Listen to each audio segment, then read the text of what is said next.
İçimizde seni u dunyo bu dunyo kechirmayman deydirganlar ham bor. Mana bu videoni ko'ringda darhol so'zingizni qaytib olasiz. Yoqsa like, yoqmasa shart emas. 20-yil ana Covid-19 O'zbekistonga kirib kelib tarqagan paytda men o'zim shu Covid ichida ishlayotgan turgan paytimda shunday bitta voqeaga duch keldim. Bir inson ko'zimda oldida o'lyapti. Ya'ni bizni qarayib turgan bemor ichida o'lyapti. 4 tomondan kislorod tortib qo'yganmiz. 4 ta kislorod. Bittasi kamaysa ham saturatsiya pastga tushib boryapti. O'sha 4 tani o'zida ham 60-70 atrofida turibdi. Zo'rg'a, xuddi suvdan chiqqan baliqqa o'xshab, shunaqa qilib nafas olyapti bechora. Endi men kechki paytlar bo'lib qoldi, sement topshiradigan paytim bo'lib qoldida, o'sha paytda gapiryapman. Aka, kechirmagan insoningiz bormi?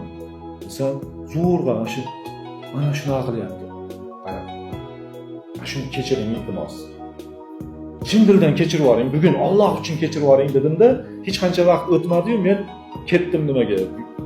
Smentni topshirdim, ketdim. Keyin kelgan ertangi kuni kelyapman. Kechqurun mana nima bo'ldi ekan?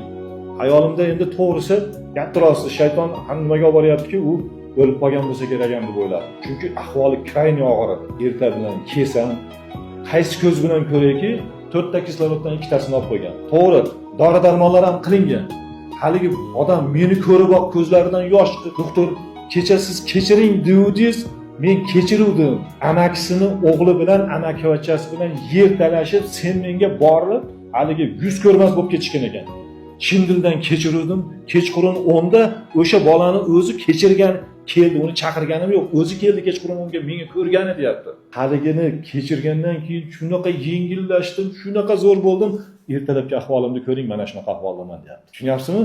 Mana shunday, agarda mana shu kechirmagan insonlar maytada kirtirgan bo'lsa, ming niyatini yaxshi qilib qo'ygan bo'lsa ham baribir Alloh uni nimasiga bermaydi. Birinchi o'rinda kechirimli bo'lish kerak.